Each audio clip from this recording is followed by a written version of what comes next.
Assistant professor government law college Churu से आज LLB second year के third paper transfer of property act 1882 में exceptions of section 13 and 14 पर चर्चा कर रहा हूँ। धारा 13 में हमने अजन्मे को संपत्ति का अंतरण कैसे किया जाएगा इस पर चर्चा की थी, और धारा 14 में हमने शाश्वतता के विरुद्ध नियम पर चर्चा की थी। आज हम धारा 15 से लेकर धारा 18 तक चर्चा कर रहे हैं। धारा 15 में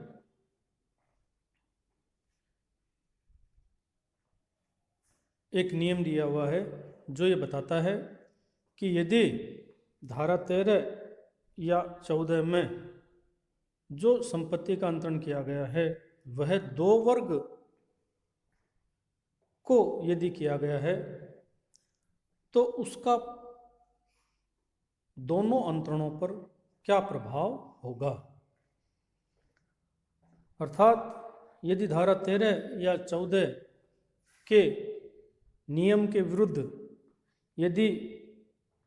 एक वर्ग को किया गया अंतरण शून्य हो जाता है, निष्फल हो जाता है, तो क्या दूसरा वर्ग को किया गया अंतरण भी शून्य या निष्प्रभावी हो जाएगा। तो इसके विषय में हम मैथ्स का एक सिंपल नियम है 0 + 1 = 1, उसको यहाँ पर अप्लाई कर सकते हैं। ये जो धारा 29 है ये 1900, ये जो धारा 15 है वो सन 1929 में संशोधन के द्वारा संशोधित की गई थी। संशोधन से पूर्व एक अंग्रेजी वाद है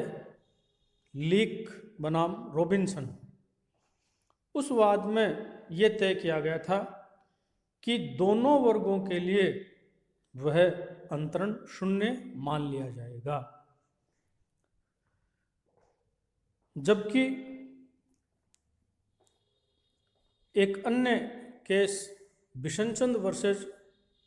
अश्वमेधा कौर का 1911 का प्रिवी काउंसिल का निर्णय था, जिसमें ये कहा गया था कि ये जो पुरानी धारा 15 है उसका सिद्धांत हिंदू विधि पर लागू नहीं होता, हिंदू पक्षकारों पर लागू नहीं होता है, और इस वजह से धारा 15 को भारतीय परिस्थितियों के अनुसार ढालने के लिए 1929 में संशोधन किया गया, और आज ये नियम भारत में लागू है कि यदि एक साथ दो व्यक्तियों को अंतरण किया गया है और उनमें से एक व्यक्ति को किया गया अंतरण धारा 13 या 14 के नियम विरुद्ध होने के कारण यदि शून्य या निष्फल हो गया है, तो दूसरा अंतरण यदि वैध है तो वह वैध ही रहेगा, और प्रथम अंतरण का द्वितीय अंतरण की वैधता पर कोई प्रभाव नहीं होगा। इसी को उच्चतम न्यायालय ने बजरंग सिंह बनाम बख्तराज कौर 1953 के जजमेंट में निर्णित किया था, और ये कहा था कि वैध और अवैध हित को अलग अलग किया जाए, और अवैध या निष्फल को शून्य माना जाएगा और वैध हित को प्रभावी और मान्य माना जाएगा। यदि हम धारा 15 को समझने का प्रयास करें तो इस धारा 15 में दो उदाहरण भी दिए हुए हैं, और जिनमें हम आसानी से समझ सकते हैं। जैसे पहले उदाहरण में ये कहा है कि अ अपनी संपत्ति का अंतरण ब के पक्ष में जीवन पर्यंत तक और उसके बाद ब के अजात बच्चों के लिए इस शर्त के साथ देता है कि यदि लड़कियां उत्पन्न होती हैं तो वो केवल जीवन पर्यंत तक लेंगी, और यदि लड़के जन्म लेते हैं तो उनको संपूर्ण हित मिलेगा। अब चूंकि आप धारा 13 का पांचवा तत्व या पांचवी आवश्यक शर्त पढ़ चुके हैं, और उसमें यह कहा गया था कि अजन्मे को संपूर्ण हित मिलना चाहिए, पूर्ण हित मिलना चाहिए।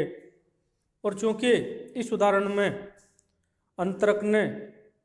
लड़कियों को जीवन पर्यंत तक का ही हित दिया है, तो धारा 13 के विरुद्ध होने के कारण लड़कियों के पक्ष में किया गया अंतरण नल एंड वॉइड हो गया।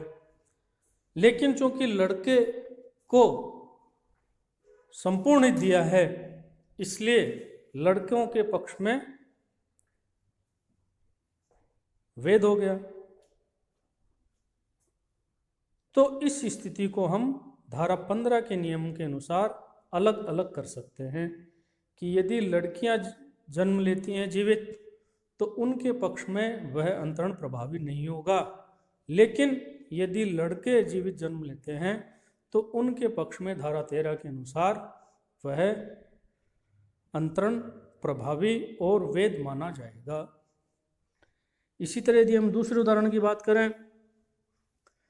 तो इसमें लिखा हुआ है कि कोई संपत्ति की वसीयत ए के पक्ष में उसके जीवन पर्यंत तक की जाती है तथा उसकी मृत्यु के बाद ब से द एवं ए के अन्य बच्चे जो 25 साल की उम्र प्राप्त कर लेंगे उनके पक्ष में वेद होगा। तो हम धारा 14 में पांचवी शर्त देख चुके हैं पिछली वीडियो में, और उसमें यह कहा गया था कि अजन्मे के वयस्क होने तक संपूर्ण हित अजन्मे को प्राप्त हो जाना चाहिए। और चूंकि इस दिए गए उदाहरण में ए के बच्चे के 25 वर्ष प्राप्त करने पर संपत्ति का अंतरण का प्रावधान किया गया है, अतः ए के बच्चे के पक्ष में संपत्ति का अंतरण शून्य माना जाएगा।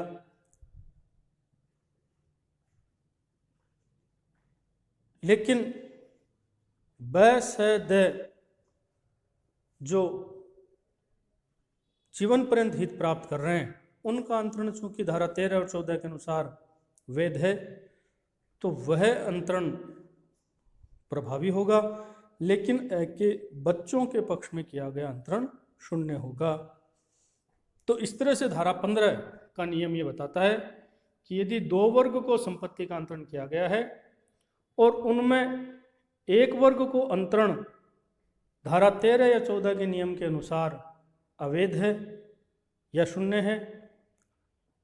और दूसरे वर्ग को संपत्ति का अंतरण धारा 13 या 14 के नियम के अनुसार वेद और मान्य है, तो केवल मात्र एक वर्ग के पक्ष में ही वह अंतरण निष्प्रभावी होगा, दूसरे वर्ग के पक्ष में अंतरण वेद और प्रभावी होगा। इसी तरह यदि हम बात करें धारा 16 के नियम की, तो इसमें यह कहा गया है कि शून्य अंतरण पर प्रभावी अंतरण पर क्या प्रभाव होगा। इसको हम मैथ्स के सामान्य नियम 0 × 1 = 0 लागू कर सकते हैं, अर्थात 0 से जो टकराएगा 0 हो जाएगा। तो यदि हम धारा 16 को पढ़ें तो इसकी दो शर्तें सामने निकल कर आती हैं।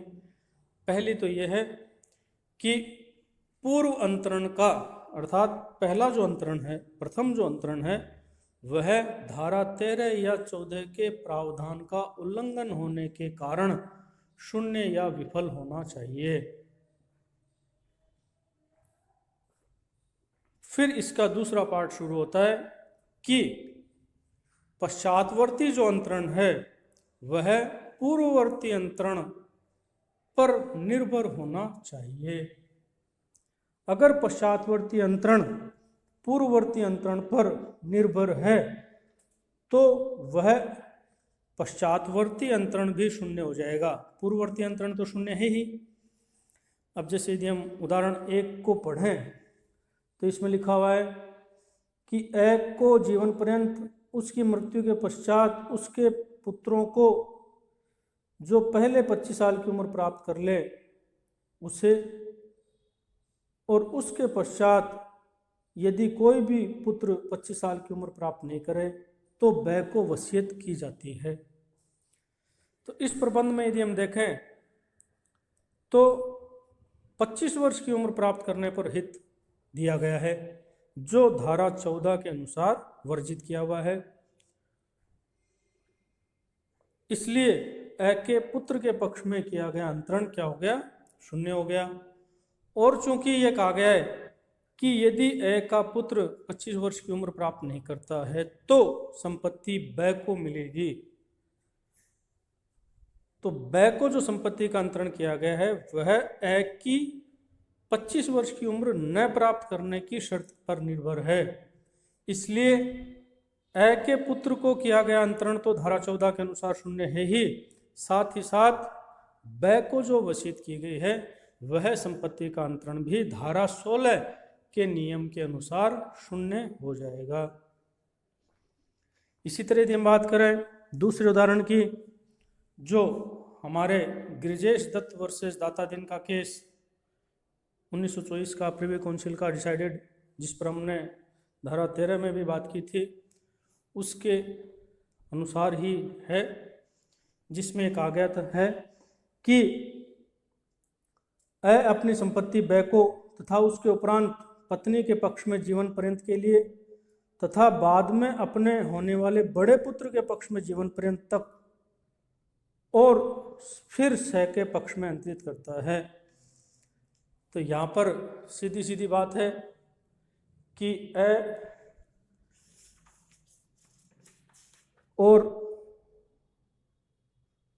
अपनी संपत्ति बै को और उसकी पत्नी को जीवन पर्यंत दे रहा है, मतलब लाइफ इंटरेस्ट क्रिएट हो गया, पूर्व हित का सृजन हो गया, ये तो मान्य है। इसके बाद इसने कहा कि अपने होने वाले बड़े पुत्र के पक्ष में जीवन पर्यंत, इसका अर्थ है कि अजात जो व्यक्ति है वो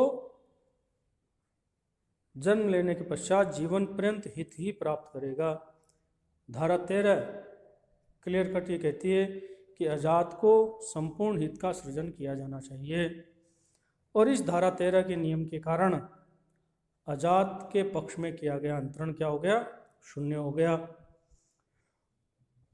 और उसके पश्चात संपत्ति सह को मिलेगी। इसका मतलब यह है कि अजात व्यक्ति पर निर्भर हो रहा है सह का हित, और इस कारण अजात व्यक्ति के पक्ष में तो शून्य है ही, साथ ही साथ सह के पक्ष में किया गया अंतरण भी शून्य हो जाता है। तो ये धारा 16 का नियम है जो ये कहता है कि शून्य अंतरण पर प्रभावी अंतरण भी शून्य होता है। इसके बाद यदि हम बात करें धारा 17 के नियम की, तो ये हम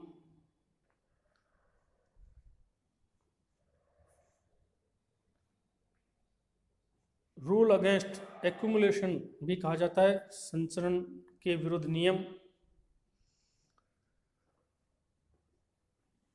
अर्थात जब हम बात कर रहे हैं धारा 14 के नियम की, धारा 13 के नियम की, अजात व्यक्ति को संपत्ति का अंतरण और उस अजात व्यक्ति के वयस्क होने तक उस संपत्ति को होल्ड करने के नियम की, तो उसके साथ साथ ये धारा 17 का नियम भी चलता है। अर्थात अंतरक ऐसी कोई व्यवस्था कर सकता है कि वो जो संपत्ति से प्राप्त आय है, लाभ हैं, उनका संचयन किया जाए, उनका कलेक्शन किया जाए, उनको इकट्ठा किया जाए और फिर उनको किसी एक पर्पज के लिए खर्च किया जाए। तो वो पर्पज क्या क्या हो सकते हैं, उनके लिए धारा 17 बनाई गई है। और इसमें धारा 17 में 1929 में संशोधन किया गया है। और वर्तमान में जो धारा 17 है उसमें ये कहा गया है कि संचयन के लिए जो निर्देश हैं वे निम्न 4 तरह से खर्च किए जा सकते हैं, जिनमें पहला है अंतरक के जीवन काल या अंतरण की तारीख से 18 वर्ष तक जो भी अधिक है उस अवधि तक उस प्रॉपर्टी की इनकम को इकट्ठा संचित किया जा सकता है, इससे अधिक नहीं। जो भी संचयन के लिए निर्देश है वो अंतरक के जीवन काल तक या अंतरण की तारीख से 18 वर्ष तक ही संचित किया जा सकता है। अगर अंतरक 18 वर्ष से ज़्यादा जीवित रहता है तो उतने वर्ष तक उस संपत्ति की इनकम संचित की जा सकती है। और अंतरक की मृत्यु यदि 18 वर्ष से पहले हो जाती है तो अंतरण की तारीख से 18 वर्ष तक उस संपत्ति की आय संचित की जा सकती है। अब वह संपत्ति की जो संचित आय है वह खर्च किस में की जाएगी, तो इसके लिए 3 प्रबंध किए जा सकते हैं जो भी अंतरक तय करे, जिनमें पहला है अंतरक या उस संपत्ति के हितधारक के ऋणों का संदाय करने के लिए। तो चूंकि अंतरक अपनी संपत्ति दूसरे व्यक्तियों को दे रहा है तो उसके ऋणों का भुगतान कैसे होगा, इसके लिए यदि वो व्यवस्था करता है कि उस संपत्ति की आय को संचित करके उसको ऋणों का भुगतान किया जाएगा या उसके हितधारक के ऋणों का भुगतान किया जाएगा, तो यह मान्य है। इसके बाद हितधारक की संतान के भरण पोषण के लिए व्यवस्था करने और उस संचित आय को उसमें खर्च करने की व्यवस्था भी अंतरक कर सकता है। क्योंकि अंतरक अपनी संपत्ति दूसरे को दे रहा है तो उसका भरण पोषण कैसे किया जाएगा या उसकी संतानों का भरण पोषण कैसे किया जाएगा, ये एक महत्वपूर्ण प्रश्न है। तो इसके बारे में व्यवस्था अंतरक कर सकता है अंतरण करते समय। और इसके साथ ही चूँकि संपत्ति का अंतरण हो रहा है तो संपत्ति को बनाए रखना सर्वाधिक महत्वपूर्ण हो जाता है। अगर संपत्ति नहीं रहेगी तो फिर उसकी आय या लाभ उससे कैसे प्राप्त होंगे। तो अंतरक अंतरित संपत्ति की परिरक्षा या मरम्मत आदि के लिए भी उस आय का संचयन करने और इस कार्य के लिए उस आय को खर्च करने की व्यवस्था भी अंतरक कर सकता है। तो ये 3 उद्देश्यों के लिए अंतरक या हितधारक के ऋणों की व्यवस्था चुकाने की व्यवस्था के लिए, अंतरक या हितधारक की संतानों के भरण पोषण की व्यवस्था के लिए और अंतरित संपत्ति की परिरक्षा या मरम्मत आदि के लिए अंतरक उस संपत्ति की आय का संचयन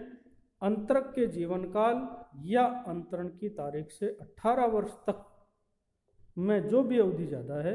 उसके लिए कर सकता है। तो ये धारा 17 में संचयन का सिद्धांत नियम दिया हुआ है। इसी तरह यदि हम बात करें धारा 18 की, तो धारा 18 में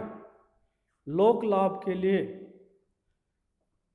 अंतरण करने की बात है, जिसे हम कहते हैं ट्रांसफर फॉर पब्लिक यूटिलिटी। जो आप मुस्लिम विधि में वक्फ या हिंदू समाज में ट्रस्ट आदि की व्यवस्था देखते हैं, तो उन ट्रस्ट आदि को यहाँ पर मान्यता प्रदान की गई है और उनको शाश्वतता के विरुद्ध नियम से बाहर रखा गया है। ये जो धारा 18 है ये भी 1929 में पुनः इसको स्थापित किया गया और इसमें पहले धारा 15 का संदर्भ था, उसे तो हटा दिया गया और इसमें धारा 17 का संदर्भ जो है वो स्थापित करके इसे वापस से रीड्राफ्ट किया गया है। अब चूँकि हम बात कर चुके हैं कि धारा 14 में ये नियम है कि अंतरित संपत्ति का स्वामित्व अवैध काल तक रोक कर रख सकता है, इससे ज़्यादा नहीं रोक सकता। लेकिन कुछ ऐसे अंतरण हैं जिनको अनंत काल तक, शाश्वत काल तक मान्यता प्रदान की गई है, जिनमें यदि हम बात करें तो धर्म, ज्ञान, वाणिज्य या स्वास्थ्य जो लोक के फायदे के लिए हो, ऐसा यदि कोई अंतरण किया गया है और ऐसी कोई व्यवस्था की गई है जो जन कल्याण पर आधारित है और जिससे बहुत सारे लोगों को धर्म, ज्ञान, वाणिज्य या स्वास्थ्य की सुविधा मिलेगी, तो ऐसे अंतरण शाश्वत काल तक वैध माने जाएंगे। और इसी के साथ इस धारा 18 में ये व्यवस्था की गई है कि मानव जाति के लिए लाभप्रद अन्य उद्देश्य, ये जो 4 उद्देश्य हैं ये तो स्पेसिफाई कर दिए गए, धर्म, ज्ञान, वाणिज्य और स्वास्थ्य। लेकिन इसके अलावा अन्य भी अगर कोई लाभप्रद उद्देश्य है जो लोक लाभ के लिए है, तो वह भी धारा 14 के नियम से अपवर्जित होगा। अर्थात इन पर शाश्वतता के विरुद्ध नियम धारा 14 का प्रभावी नहीं होगा और ये अनंत काल तक माने जा सकते हैं। लेकिन वो जो अंतरण किया गया है उसका जो उद्देश्य तय किया गया है वह लोकहित के लिए है या नहीं है, यह न्यायालय के जांच का विषय है और यह न्यायालय मामले की तथ्य और परिस्थितियों के आधार पर तय करता है।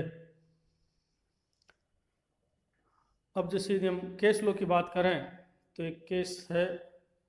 डोला गोविंदा बनाम कनिका म्यूजियम। ये 1989 में उड़ीसा हाई कोर्ट, जो तत्समय उड़ीसा हाई कोर्ट था, द्वारा तय किया गया था और उसमें ये कहा गया था कि यदि किसी व्यक्ति विशेष के ज्ञान में वृद्धि करना या किसी व्यक्ति विशेष को फायदा पहुंचाना